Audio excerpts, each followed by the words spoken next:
much for the invitation for this seminar series.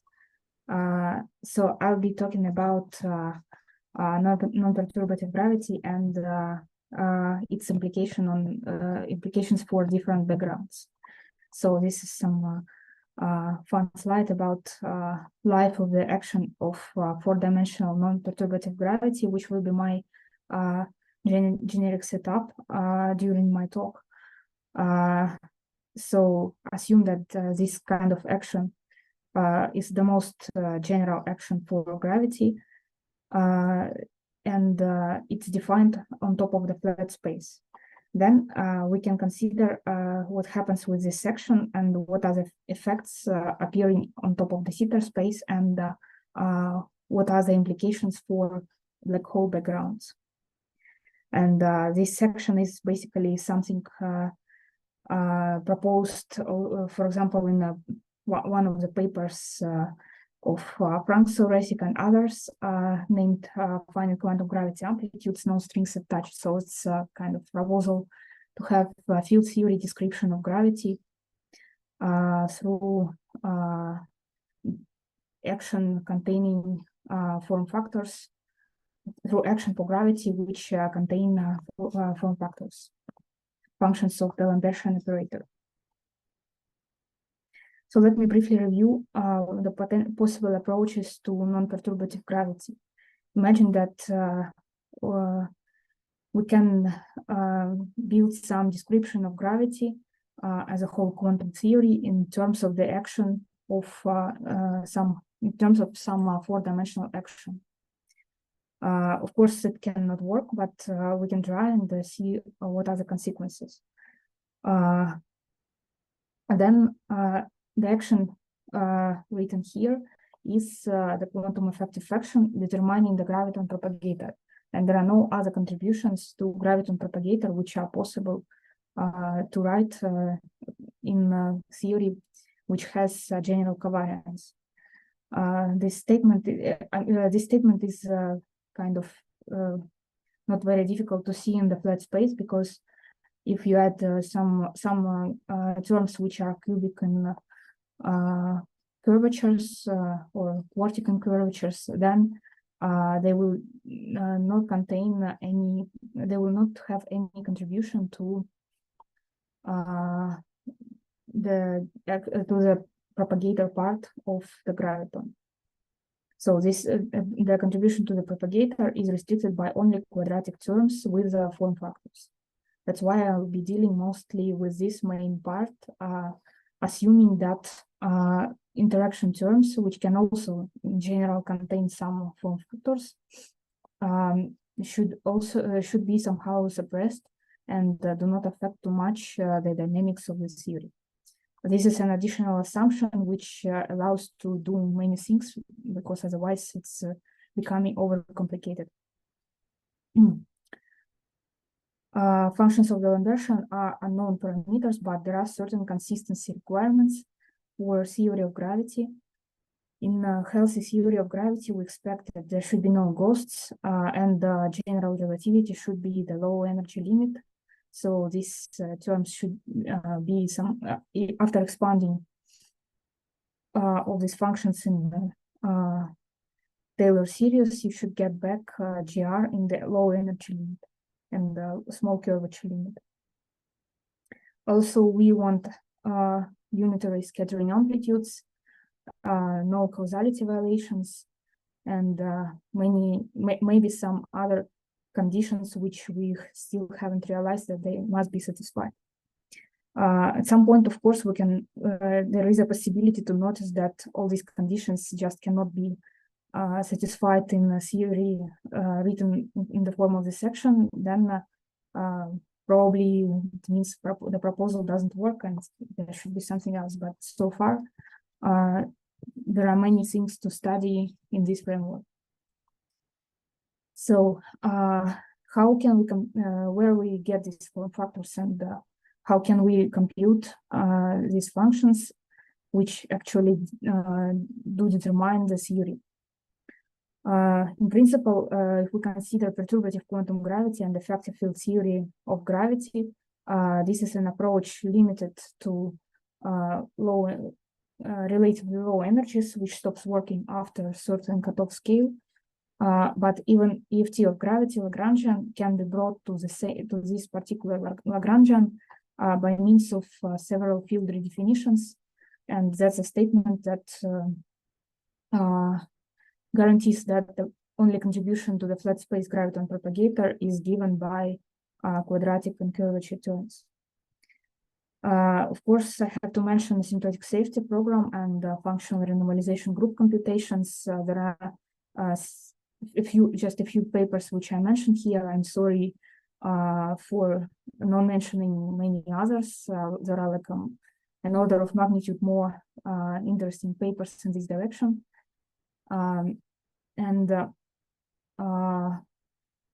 In this proposal, it is assumed that there is ultraviolet fixed point for gravity, and these form factors in principle can be extracted from a G-running of certain operators, and one can write at the final point, one can write the action in terms of the same form factors.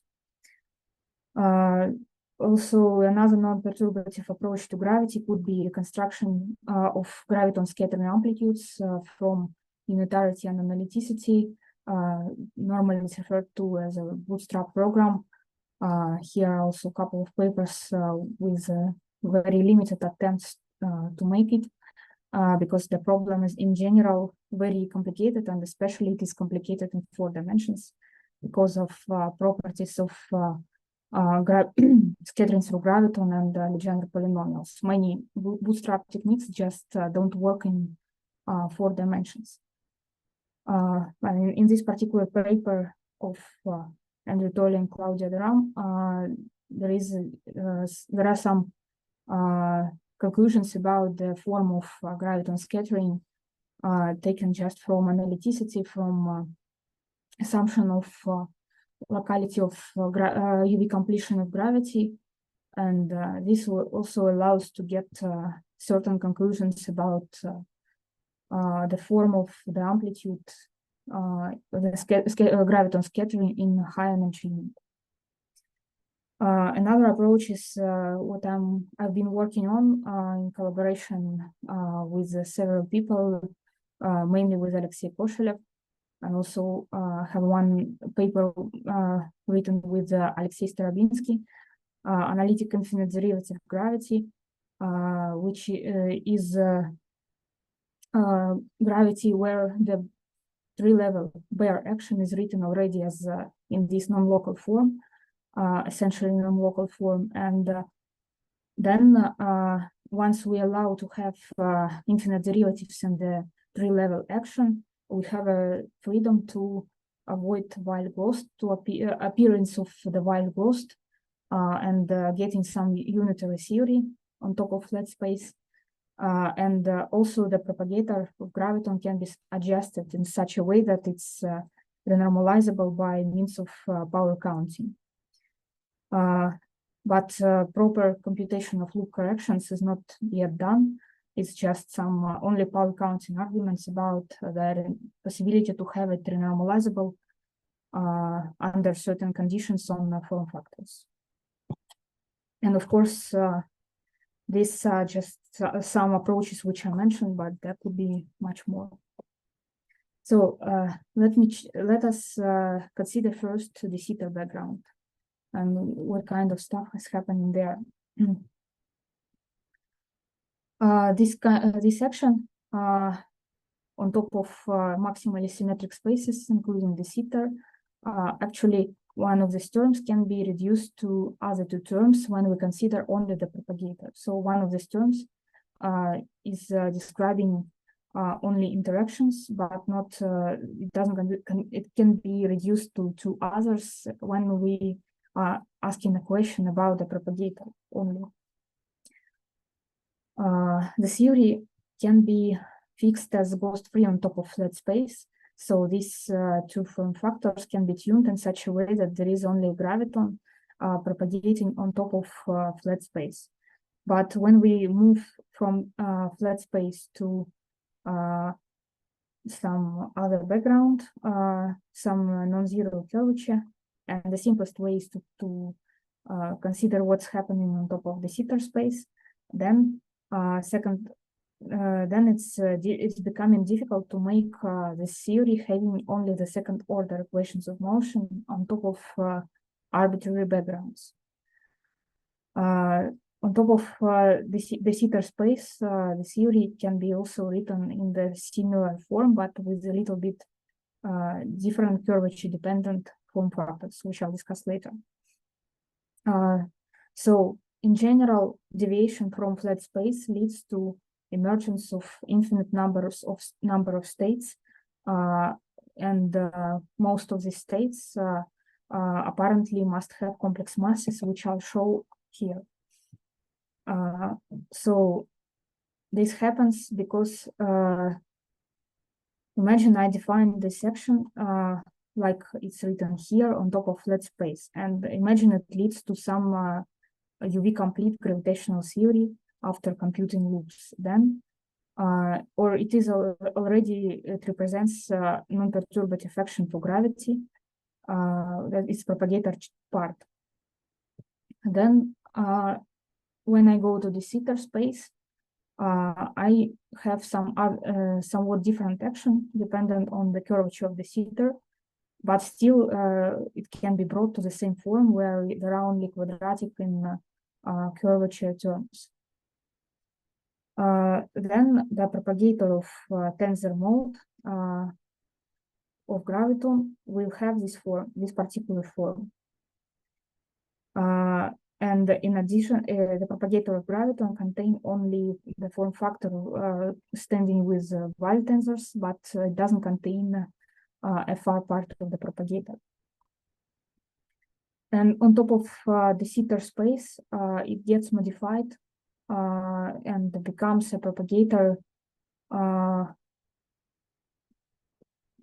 having somewhat more complicated form, but it still can be written in terms of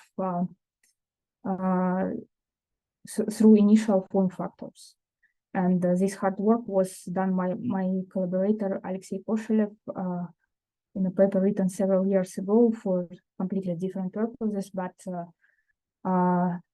this computation can be performed without any approximations, and there is a straightforward relation between initial form factors and effective form factors appearing on top of the Sitter.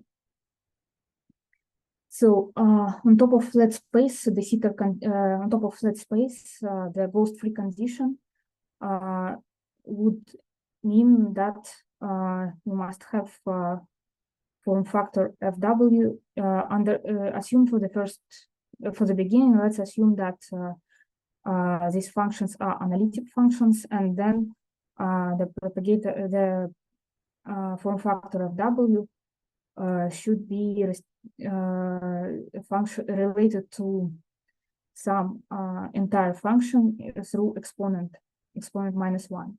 Essentially, this comes because we need to reduce this section to box H only, and this operator should be some invertible operator.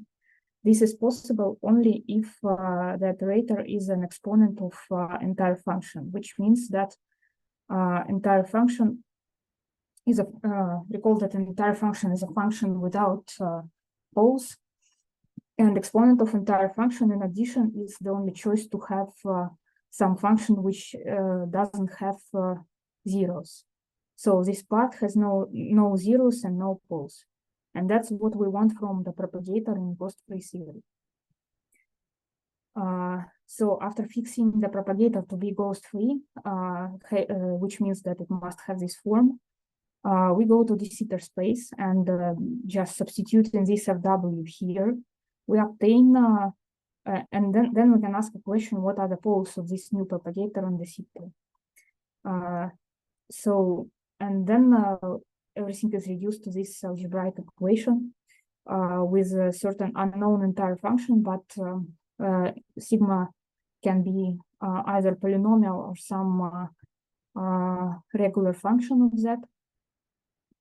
And then the point is that when I'm trying to find the roots of z, in the best situation, I would say that the desired situation is that there are no roots of this equation. But unfortunately, it's just not possible to have, because this equation must have infinite number of roots, which correspond to poles of the propagator and the seeker, or some new states emerging on top of the seeker space.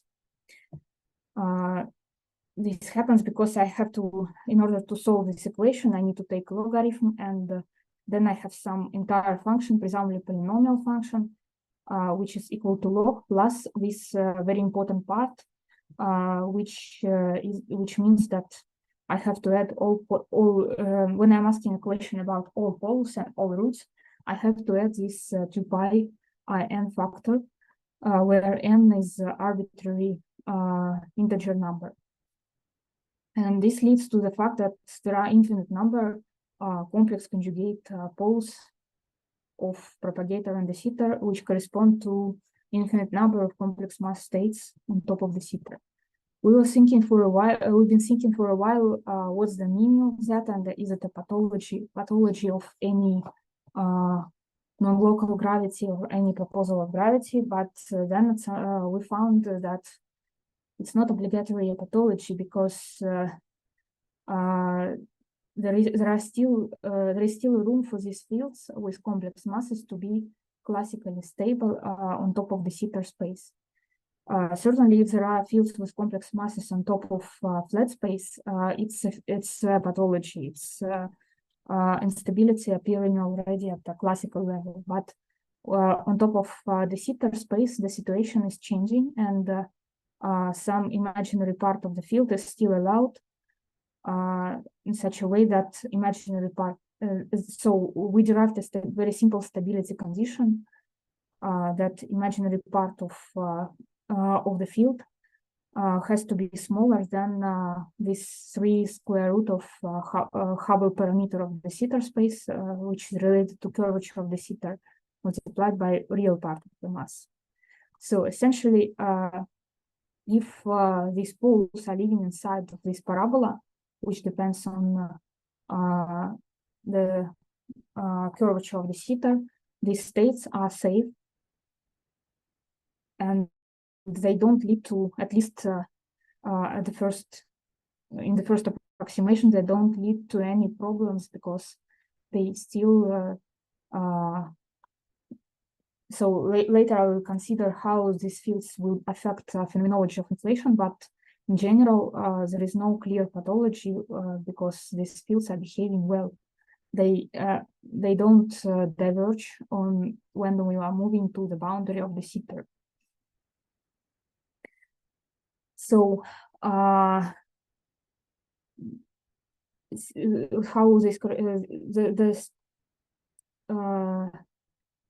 these fields, actually, the propagator on top of the seeker space can be decomposed into the multiplication of the states for all masses corresponding to this propagator. And thus it can be decomposed to many degrees of freedom with quadratic actions, and it can be also written through sum of actions for complex valued fields with the constraint equation that each two fields corresponding to complex conjugate masses must be also complex conjugated. And this constraint comes from the fact that we want to have action, want to have only the action which is real valued. So real valued action leads to the constraint equation between these two complex valued fields. Then these two complex valued fields can be canonically normalized. These factors are actually also complex valued, but still we can normalize them canonically and get finally reduce it to only 2 degrees of freedom corresponding to 2 real valued fields. after canonical normalization. So the counting of degrees of freedom is like there were two complex valued fields plus two constraint equation on them, and this is equal to two real valued fields with having 2 degrees of freedom. Then we can try to quantize these fields, and since this is a very non-trivial condition that of classical stability, let me show its derivation in detail. If someone doesn't believe me that that complex masses can be stable on the ether, let me show it in a bit more detail. So we are dealing with as an example of let's take the example of a scalar field on the ether. If we take a physical scalar field, then we have in real time we have an equation of motion written in this form, and here mass can be also complex valued.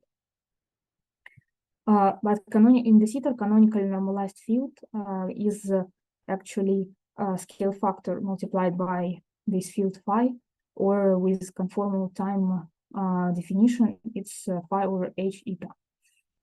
And eta going to 0 corresponds to the boundary of the ether. Eta going to minus infinity corresponds to the bulk limit of the ether. Then we can get an equation for phi, and it can be solved in terms of Bessel functions. Bessel functions behave like the corresponding powers. So we have phi. We have the phi behavior at the boundary limit to be eta to power 3/2, which is normal for the case of real valued masses in the ether. And then we have a factor of n plus corresponding to positive imaginary part mass. And this is some root of 9 minus 4 m over m squared over h squared. In the real in the normal case, if mass is real, then there are possibilities to have suppressed behavior, to have a suppression when mass is much larger than Hubble, and something tending to be 3/2 if mass is going to 0. So it's the physical field phi is going to constant in this case. But if masses are complex, it's a bit more interesting, and the requirement of stability on the boundary means that the real part of this quantity has to be larger than 0. Then let's examine this quantity, and apparently I have to check that 3/2, the strongest condition will come if I take minus here, and use that taking square root of this complex expression, I get this kind of stuff. And then just taking real part of that, it's a real part, I'm plugging it to the condition, and I'm finally getting that many things do cancel, and I'm getting a condition on imaginary part of the field compared to real part of the mass. And this is some parabola condition which we discovered. So then let me turn to the question how to quantize these modes. I'll be doing it in the bulk of the ether and the limit when eta goes to minus infinity, and why I am expecting these fields to be unitary and to bring no problems during quantization is that I know that I can define standard Bunch-Davies vacuum for these fields. The reason why I can do it is related to the fact that mass term is subdominant in the equation at eta going to minus infinity. So there is not much difference deeply in the bulk that whether field is massless or has some mass or have some complex mass. The initial conditions for canonically normalized field can be defined in the sense of standard Bunch-Davies vacuum. And then I can just compute mode functions of this field and find the solution at any point, the solution of something which started from the vacuum at any moment of conformal time. Also, its limit to the boundary of the zeta. So here I can do it for tensor modes, and I can define taking the one of the polarizations of graviton. In this case, I write the usual. This would be the standard Bunch-Davies vacuum definition, which corresponds to.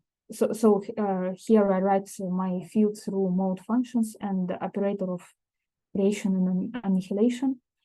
And in this writing, my mode functions are eta dependent, and I know the initial conditions and in the limit of eta going to minus infinity. So the properly quantized field means that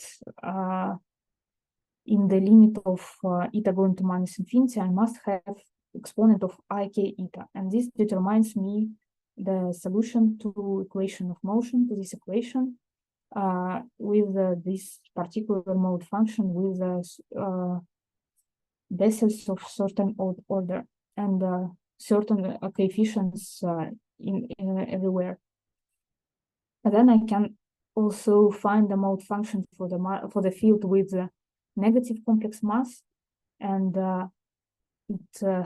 I know that since there is a constraint equation between complex conjugate masses, I can obtain this one just taking the complex conjugate of the first field. And in this case, the mode function will be complex conjugate of the mode function of standing here, with the substitution that n plus squared goes to n minus squared, and I do gain complex conjugation. So there are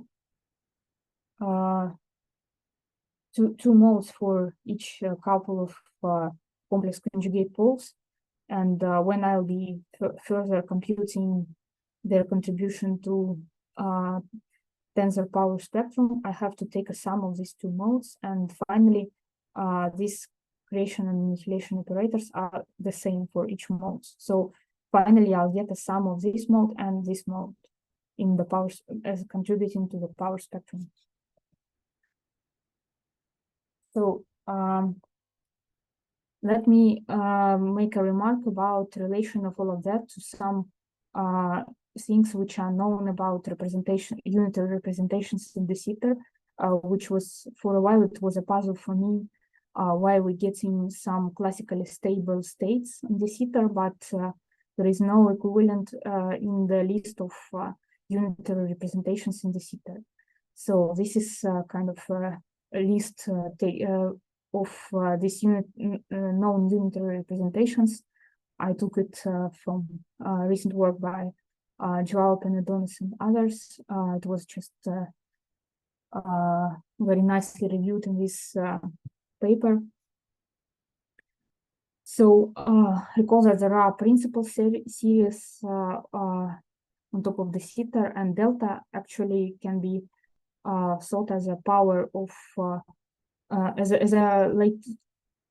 a boundary behavior of the corresponding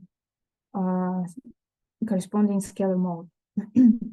So this field behaves as eta to power delta when approaching the boundary of the zeta. These principal series they correspond to very massive scalar fields on the zeta. Complementary series correspond to massless or low mass scalar fields on the zeta, essentially when masses are lower than 3/2 of Hubble in the zeta. So these both series describe complementary describe free massive particles in the zeta. There are very non-trivial states which are called exceptional series, like there are type 1 and type 2. I'll concentrate mostly on type 1. and they correspond to shift symmetric scalars in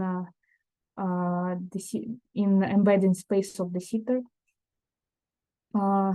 And there is a very nice paper where it is described how this how shift symmetries in de Sitter space can, in embedding space of de Sitter space, can lead to bounded behavior of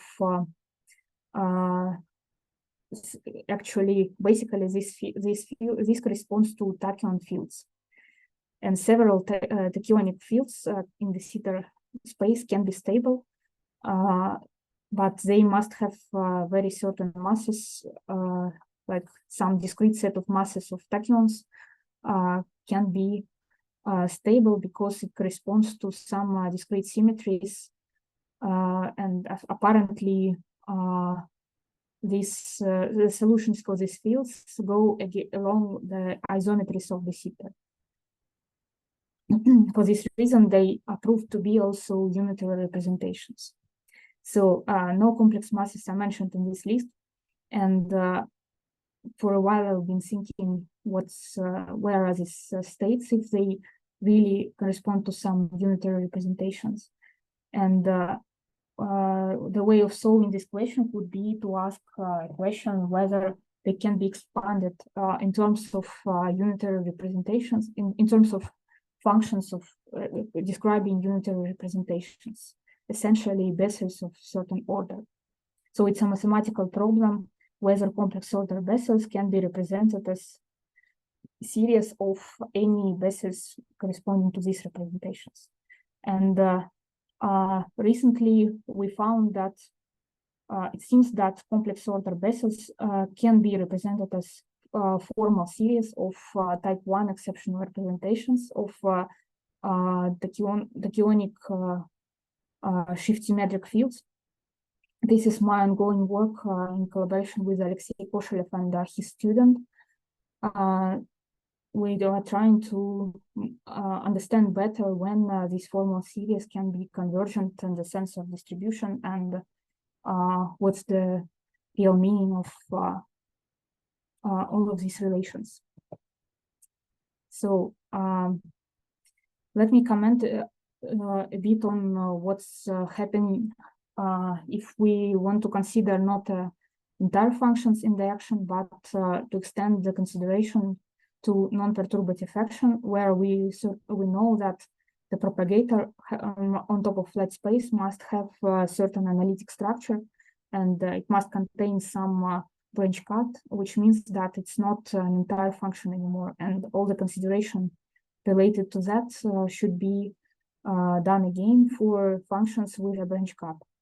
But still, there are certain analyticity constraints on the propagator. Essentially, the propagator has to be analytic outside of the real axis if I take this complex plane. And then if I define a variable z equal to logarithm of minus k squared, then the corresponding function of z has to be analytic inside, actually inside the whole complex plane, which means that the propagator should be described by entire function of logarithm of minus k squared. And that's some very general representation of function of propagator using as an assumption just the analyticity properties. Then we also need to require that it has no poles and no zeros, because why we wanted to have no zeros is because further we'll consider scattering amplitudes, and since form factors are standing in the Lagrangian, and there are also interaction terms where they will appear in numerator, we don't want amplitudes to have some artificial poles. It's also not a good feature. For this reason, we need to require that, again, there are no poles and no zeros for the corresponding entire function, and then we are coming to somewhat crazily looking representation of propagator based on just analyticity properties. which is exponent of some entire function of logarithm. But even though this looks quite complicated, I have to mention that there will be absolutely the same issue with complex mass poles on the theta. So I can just repeat what was done here. There will be just one more exponent, but still I will have this even two sets of complex mass poles corresponding to two extra numbers, because I'll be taking two logarithms. So there will be really a lot of roots corresponding to complex masses still. Then I have to conclude that it looks like a very generic feature of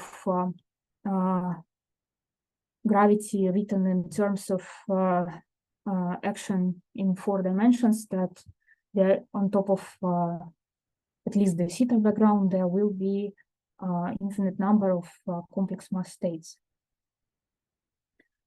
So here it seems that when we consider analytic infinite derivative gravity with propagators which are essentially non-local and having some exponents inside of them, sometimes on the complex plane they can have very crazy behavior. The reason is that we want them to behave polynomially along certain directions, but together with the unitarity condition, we have them. The only way to have this kind of function is to have it very crazy things happening in some unphysical direction of the complex plane. So this is the propagator for essentially non-local theory, and one of the serious open questions is what is the correspondence between this is three-level propagator, and what is the real non-perturbative propagator, which corresponds to this crazy behavior at 3 level. Maybe this part gets resumed to something much better and leads to some much more smooth propagator. Here I took a picture of propagator from the paper by Lithium, Pavlovsky, and Richard, where the propagator was computed from through the density of states from asymptotic safety proposal, from the assumption about the existence of asymptotically safe fixed point. And this propagator seems to be behaving smooth, and whether it corresponds to so there is still an open, very difficult question. What can this kind of propagator from infinite derivative be resummed to some propagator which behaves more smoothly in complex plane, and what kind of functions should be here? So this is something which is a part of my ongoing work. So let me conclude that complex mass states on the theta are a generic feature of non-perturbative gravity. And let me go to some phenomenology, as I also work a bit on cosmological application of some quantum gravity effects. I computed tensor power spectrum following from complex mass fields on inflation, and I found that it could lead to some interesting and potentially observable features in gravitational wave signals, which maybe already in some not very far future can be reached by the proposed gravitational wave experiments. So the method of this computation is related to the fact that during inflation, inflation is described by nearly the theta stage. It's not an exact theta. It's the stage when Hubble parameter is slowly decreasing, and there would be an effect that some complex mass states can go out of stability region effectively, and using this effect, one can get some growth of the spectrum for higher frequency modes. This is still within the stability considerations, because this is some effect which is happening at the later stage of inflation, not during like infinite time of almost infinite time when the de Sitter space was existing, and it doesn't lead to decay of the de Sitter space. But this behavior still can lead to some phenomenologically interesting features. Also, similar thing can happen in if inflation is described by non-local scalar, and in this setup, we assume that scalar field has also non-local propagator and some arbitrary potential. And the motivation for introducing non-local propagator for the scalar field is to make inflation described by renormalizable theory, because this propagator for scalar field can be adjusted in such a way that it's ghost-free and also makes the theory renormalizable due to exponential suppression of high momentum. So in this case, when we are going to non-trivial background of scalar field, again, something similar happens with the appearance of ghost this complex mass states, because now instead of changing the tuning of ghost-free propagator, when we change a little bit the second derivative of potential term for perturbations of this field, we are getting this kind of equation, which is if we adjust this function such that there are no ghosts, which means essentially that it is exponent of entire function, then we are again in the similar situation that we have a equation on perturbations of the field written in such form, and then if we want to see what are the states appearing around the Sitter, we can solve this equation, and so when we are solving it, we take logarithm, and since sigma of box is something behaving polynomially, or maybe it's just proportional to box or box squared, it's quite easy to see that again we have this factor related to appearance of complex to infinite set of complex masses in a very similar mechanism, but particular equations are different, but still we have very similar effect. Then it's possible to compute scalar power spectrum, which is actually one of the inflationary observables, and or particular model where I've taken, for simplicity, the potential of Stravinsky inflation, and assuming that, well, not just assuming, but it's proven that this with this potential, inflation corresponds to slow roll conditions. So Hubble scale is changing very slowly, and we can use approximation that the Sitter scale is slowly decreasing, leading to certain effects related to complex mass states, which are living close to the stability boundary. So what's happening is shown in this picture is that at the beginning of inflation, we had these states staying somewhere well inside of this stability region. But then when Hubble is decreasing closer to the end of inflation, they are becoming nearly at the boundary, and this leads to the growth of power spectrum, and this can be computed fully analytically, and these are just some predictions for what follows from having this kind of states for scalar power spectrum, and there are some future observations and future experiments. Interestingly, it's interesting to mention that very strong Planck constraints are not violated because this growth is such that it starts at some point here or here, but here these states are still exponentially suppressed, and there is no correction to inflationary observables which are related to this particular scale, which is very well probed by Planck data. So we are safe with Planck data, but we can get some non-trivial predictions for high frequency modes and even go to some observations. Also, this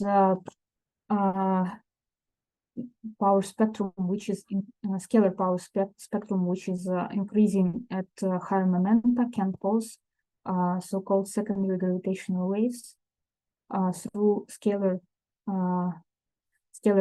tensor interaction. If there is a large power spectrum through this interaction, we also can gain extra contribution to gravitational wave spectrum. And after certain relatively complicated computation, there is a almost one-to-one correspondence between these curves and these curves, under assumption that reheating is happening very quickly and these modes don't behave extremely crazy around the end of inflation, where it is not very certain. But these predictions are actually robust, and apparently they also can show something interesting for future gravitational wave experiments. So let me now mention what's happening with the black hole background with this section. And regarding black holes, we studied the question whether a singular solution can be a solution to modified equations of motion in gravity theory with form factors. It's not obvious that if gravity is modified in such a complicated way, that Schwarzschild solution will remain a solution at all. And yeah, question? Yeah, sorry, Anna. Could you maybe wrap up in the next 5 minutes? You're going for 50 minutes now. 5 minutes. Yes, please. Okay, yeah, no problem. Thank you. I prepare to present just shortly the main results regarding black hole background. So the main question here is whether these equations of motion admit singular solutions. And in short, our answer is that it depends very much on the properties of these form factors. So equations of motion are very complicated, but still they can be written. But in this particular work, we check the trace of equation of motion, whether some more or less good matter can correspond to a singular Schwarzschild solution. In particular, we were interested in a very simple thing, whether solution with a total energy, with finite total energy, can correspond to a singular black hole. So this question can be resolved because it simplifies a lot if we consider total energy distributed over all space-time, and then we can omit total derivatives in trace equation of motion and reduce this stuff to quite simplified form, which explicitly depends on form factors. So this is the equation we had to solve, where we had to substitute some regularized Schwarzschild metric. So the challenge is related to the fact that curvature scalar, strictly speaking, is a delta function of R in Schwarzschild metric. And apparently, when we substitute this kind of R, we have to take R squared terms and many other derivatives. And all of this will be acting on delta function, and the outcome is really not well defined, can well be not well defined mathematically object. So for this reason, we went to study regularized Schwarzschild metric. We put exponent here, which allows to have all curvature invariants, including those which contain infinite number of derivatives. They are still regular. So it's a good regularization of Schwarzschild, which is suitable for infinite derivative gravity. We did some computations in mathematical exact, also in MAPL, and fortunately for this substitution, our integrals can be computed analytically, and due to this luck, we managed to find contributions and their expansion in terms of this regularization parameter alpha. And what we noticed that in most cases we have negative powers of alpha, which means that we are getting singular Schwarzschild solution only if mass of the object is infinite, which is something which most likely means that the solution doesn't go through equation of motion. But from other point of, we know that if it's an infinite sum, it's not that trivial, because for example, we know that one exponent of -1 over alpha in the limit of alpha going to 0 is 0, but it can be expanded in series in 1 over alpha, which looks like there is something not good happening when alpha goes to 0. But this is just a sign of essential singularity of this function. So with this knowledge, we can we actually studied what's happening, what are the requirements to this series coefficients of form factors, such that we still can have singular solutions, or we don't have singular solutions. And apparently some mathematical results, like the relation between maximal growth rate of functions in the complex plane, which is known as order and type, can be also easily found through series representation of them. And we did this computation and found that there are 3 cases. First case is corresponds to 0 order entire function, which are behaving sub-exponentially, but they grow faster than any polynomial. For them, singular solutions are still possible, and one can resum the corresponding series.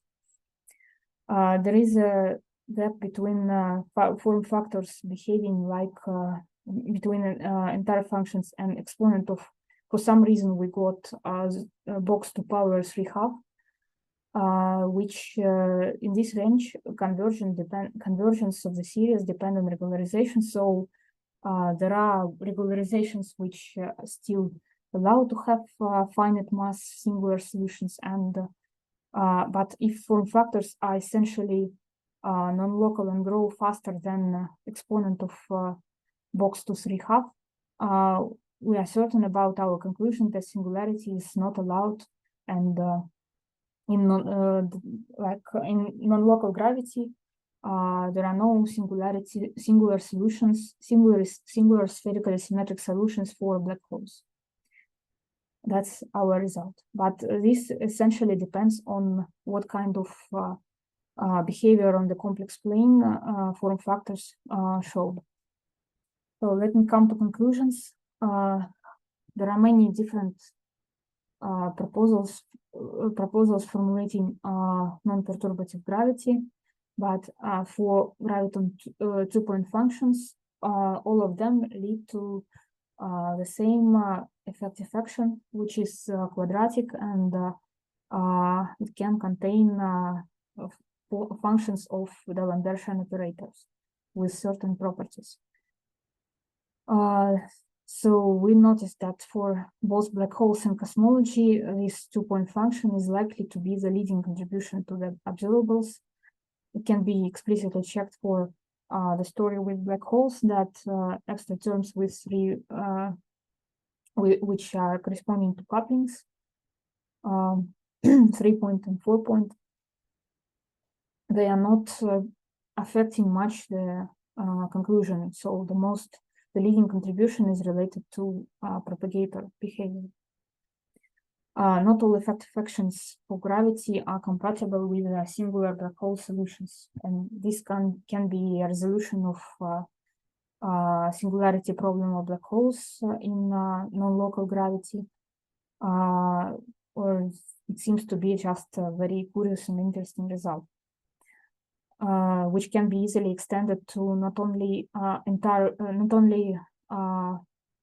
propagators represented in terms of entire functions, but also it can be this same thing can be applied to asymptotic safe propagators and propagators having a branch cut, more or less the same large behavior at large momenta is relevant to the question about black hole singularity. So the conclusions seem to be quite generic.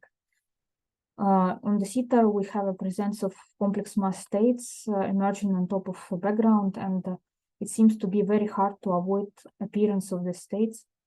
Moreover, it looks like it's not a pathology under certain set of conditions for these complex mass states.